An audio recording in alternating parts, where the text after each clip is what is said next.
Hi hello friends, ಎಲ್ಲರಿಗೂ ನಮ್ಮ ಅಮ್ಮನ ಅಡುಗೆಗೆ ಸ್ವಾಗತ. ಯಾರೆಲ್ಲ ನಮ್ಮ ಚಾನಲ್ನ ಸಬ್ಸ್ಕ್ರೈಬ್ ಮಾಡ್ಕೊಂಡಿದ್ದೀರಾ ಎಲ್ಲರಿಗೂ ಧನ್ಯವಾದಗಳು. ಹಾಗೆ ಯಾರೇನ ಸಬ್ಸ್ಕ್ರೈಬ್ ಮಾಡಿದಿರೋ ವಿಡಿಯೋ ನೋಡ್ತಾ ಇದ್ದೀರಾ, ನಮ್ಮ ಅಮ್ಮನ ಅಡುಗೆ ಚಾನಲ್ನ ಸಬ್ಸ್ಕ್ರೈಬ್ ಮಾಡ್ಕೊಳ್ಳಿ. ಹಾಗೆ ಪಕ್ಕದಲ್ಲಿ ಬರುವ ಬೆಲ್ಲೈಕನ್ನ ಕ್ಲಿಕ್ ಮಾಡ್ಕೊಳ್ಳಿ. ಇವತ್ತು ನಾನು ಮಾಡ್ತಾ ಇರುವಂಥ ರೆಸಿಪಿ ತುಂಬ ಹೆಲ್ತಿಯಾಗಿರುವ ರೆಸಿಪಿ ಅಂತಲೇ ಹೇಳ್ಬೋದು. ಅದೇ ವೆಜಿಟೇಬಲ್ ಸ್ಯಾಲೆಡ್. ತುಂಬಾ ಆರೋಗ್ಯಕ್ಕೆ ಒಳ್ಳೆಯದು. ಇವಾಗ ವೆಜಿಟೇಬಲ್ ಸ್ಯಾಲೆಡ್ ಮಾಡೋದಕ್ಕೆ ಬೇಕಾಗಿರುವ ಇಂಗ್ರೀಡಿಯೆಂಟ್ಸ್ ಏನೇನಂತ ನೋಡ್ಕೊಂಬರೋಣ. ಇಲ್ಲಿ ನಾನು 1 ಕಪ್ ಆಗೋಷ್ಟು ಕ್ಯಾಬೇಜ್ನ ಇದ್ರ ಉದ್ದುದ್ದಕ್ಕೆ ಕಟ್ ಮಾಡಿ ಇಟ್ಕೊಂಡಿದ್ದೀನಿ. 1 ಕಪ್ ಆಗೋಷ್ಟು ಕ್ಯಾಪ್ಸಿಕಮ್ನ ಈ ಥರ ಚಿಕ್ಕದಾಗಿ ಕಟ್ ಮಾಡಿ ಇಟ್ಕೊಂಡಿದ್ದೀನಿ. 1 ಕಪ್ ಸೌತೆಕಾಯಿನ ಈ ಥರ ಚಿಕ್ಕದಾಗಿ ಕಟ್ ಮಾಡಿ ಇಟ್ಕೊಂಡಿದ್ದೀನಿ. ಕ್ಯಾರೆಟು ಸಹ 1 ಕಪ್ ಈ ಥರ ಚಿಕ್ಕದಾಗಿ ಕಟ್ ಮಾಡಿ ಇಟ್ಕೊಂಡಿದ್ದೀನಿ. ಕೊತ್ತಂಬರಿ ಸೊಪ್ಪು 1/4 ಕಪ್ ಆಗೋಷ್ಟು ಈ ಥರ ಚಿಕ್ಕದಾಗಿ ಕಟ್ ಮಾಡಿ ಇಟ್ಕೊಂಡಿದ್ದೀನಿ. ಈರುಳ್ಳಿ ಸಹ 1 ಕಪ್ ಈ ಥರ ಚಿಕ್ಕದಾಗಿ ಕಟ್ ಮಾಡಿ ಇಟ್ಕೊಂಡಿದ್ದೀನಿ. ಟೊಮೆಟೊನೂ ಅಷ್ಟು 1 ಕಪ್ ಆಗೋಷ್ಟು ಈ ಥರ ಚಿಕ್ಕದಾಗಿ ಕಟ್ ಮಾಡಿ ಇಟ್ಕೊಂಡಿದ್ದೀನಿ. ಇಲ್ಲಿ ನಾನು ಬ್ಲ್ಯಾಕ್ ಸಾಲ್ಟ್ ತೊಗೊಂಡಿದ್ದೀನಿ 1/4 ಟೀ ಸ್ಪೂನ್ ಆಗೋಷ್ಟು, ಮತ್ತು ಕಾಳು ಮೆಣಸು ಪುಡಿ 1/2 teaspoon, chaat masala 1/2 teaspoon. ಇಲ್ಲಿ ನಾನು ಅರ್ಧ ನಿಂಬೆಹಣ್ಣು ಜ್ಯೂಸ್ನ ಈ ಥರ ತೆಗೆದಿಟ್ಕೊಂಡಿದ್ದೀನಿ.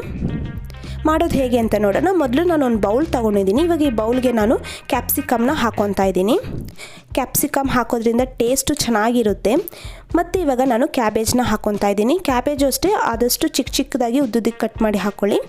ಮತ್ತು ಟೊಮೆಟೊನೂ ಅಷ್ಟೇ ಒಳಗಡೆ ಇರೋ ಬೀಜನೆಲ್ಲ ತೆಗೆದಿದ್ರೆ ಚಿಕ್ಕದಾಗಿ ಕಟ್ ಮಾಡಿ ಹಾಕ್ಕೊಂಡಿರೋದು. ಇವಾಗ ಕ್ಯಾರೆಟ್ ಹಾಕ್ಕೊಂಡಿದ್ದೀನಿ, ಮತ್ತು ಈರುಳ್ಳಿನ ಹಾಕ್ಕೊತಾ ಇದ್ದೀನಿ, ಮತ್ತು ಸೌತೆಕಾಯಿಯನ್ನು ಹಾಕ್ಕೊತಾ ಇದ್ದೀನಿ.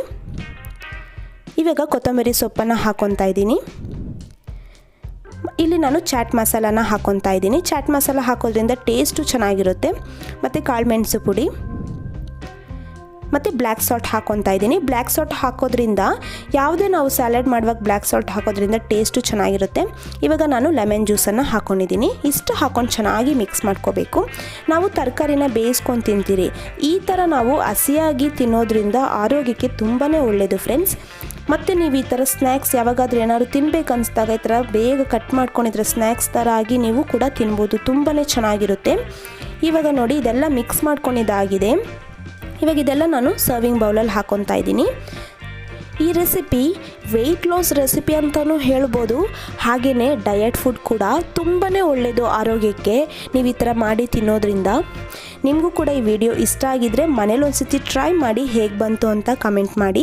ಹಾಗೆಯೇ ನಿಮಗೆ ಇದೇ ಥರ ಈಸಿ ರೆಸಿಪೀಸ್ ಏನಾದರೂ ಬೇಕು ಅಂದರೆ ಅದನ್ನು ಕೂಡ ಕಮೆಂಟ್ ಮಾಡಿ. ನಾವು ಮುಂದಿನ ವೀಡಿಯೋದಲ್ಲಿ ಅಪ್ಲೋಡ್ ಮಾಡ್ತೀವಿ. ಹಾಗೆ ನಮ್ಮ ಅಮ್ಮನ ಅಡುಗೆ ಚಾನಲ್ ಸಬ್ಸ್ಕ್ರೈಬ್ ಮಾಡ್ಕೊಳ್ಳಿ. ಪಕ್ಕದಲ್ಲಿ ಬರುವ ಬೆಲ್ಲೈಕನ್ನ ಕ್ಲಿಕ್ ಮಾಡ್ಕೊಳ್ಳಿ. ಈ ವಿಡಿಯೋ ನೋಡಿರುವ ಎಲ್ಲ ವೀಕ್ಷಕರಿಗೂ ಧನ್ಯವಾದಗಳು.